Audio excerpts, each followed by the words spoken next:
Stay down to the ground. Stay down to the ground.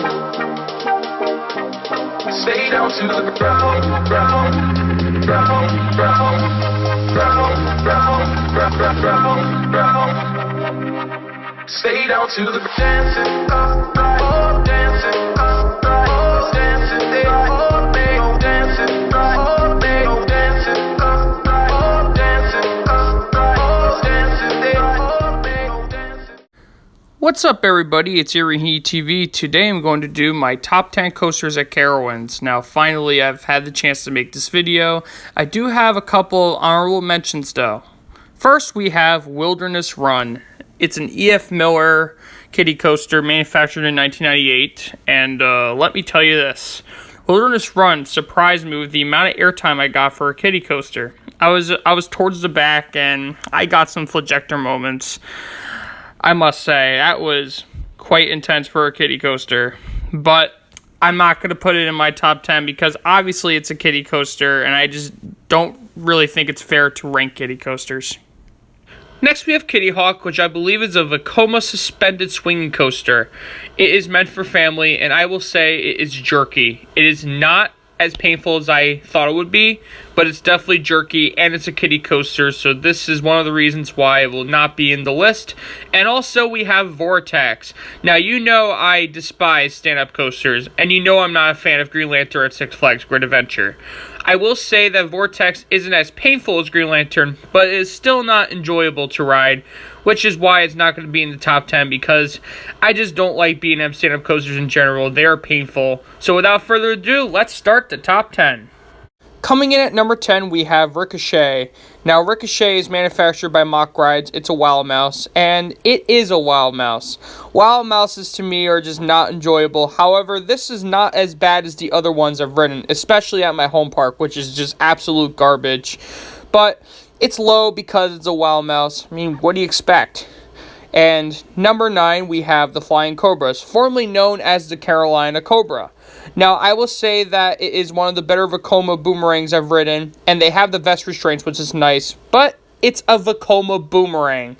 I mean, there's nothing special about them. All it is just go forward, backwards, and get some decent headbangs in the Cobra roll. Now coming in at number 8, we have the Carolina Cyclone. Now this ride surprised me a bit. I was expecting it to be garbage, like the Steaming Demon at Great Escape, which is absolute garbage. And the downside I have for Carolina Cyclone is that the seats are very uncomfortable, and I wish they had padding on them. But what surprised me is that I had no headbang on it. Yes, it is very jerky, but what surprised me on this ride is I got no headbang, and it's an Arrow too. And at number 7, we have another Arrow called the Carolina Goldrusher. Now this was pretty enjoyable to ride. It was one of the better mine trains I've ridden out there. I will say I really liked the helix sections on the ride, and what surprised me was the finish, which was the tunnel. You go under a tunnel, which is a little drop that just got me by surprise. I was not expecting that because I was in the very last seat, but that was quite something. Now coming in at number 6, we have Hurler. And the reason why it is lower than the top 5 is because Hurler, in my opinion, you just get no airtime on it. That ride disappointed me a lot. This ride basically is focused on airtime, but I just didn't find it enjoyable. It's just, you get no airtime. It's just boring to me. But what I like about Hurler is the bank turns. The bank turns is not bad. It's not painfully rough or anything like that. I actually find the bank turns to be enjoyable. And the drop was decent too, but where's the airtime? This ride is supposed to be focused on airtime, in my opinion. Now we are getting to the top 5 coasters at Carowinds, and number 5 is Woodstock Express.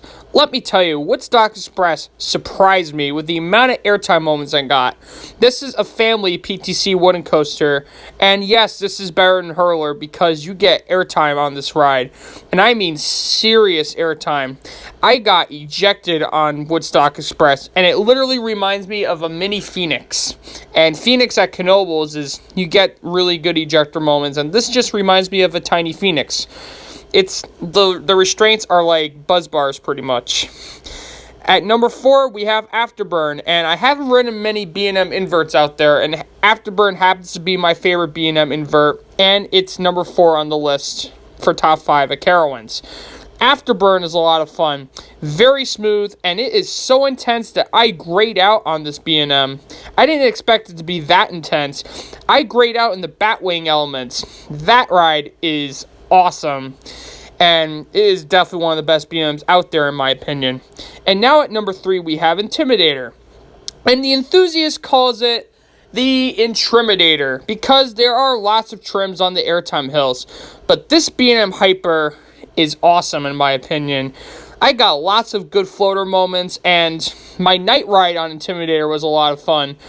I even grayed out on the second airtime hill. It is that intense, and it does a very good job maintaining its speed as well, and I didn't really find it to have many pacing issues, and this ride in my opinion is just a lot of fun. Number 2, we have Copperhead Strike, which is new for 2019. It is a Mock Rides multi-launch coaster.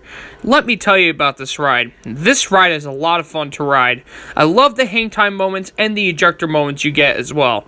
I really like this incline airtime hill, which is after the second vertical loop. I don't know what that element is called, but that element is my favorite on Copperhead Strike.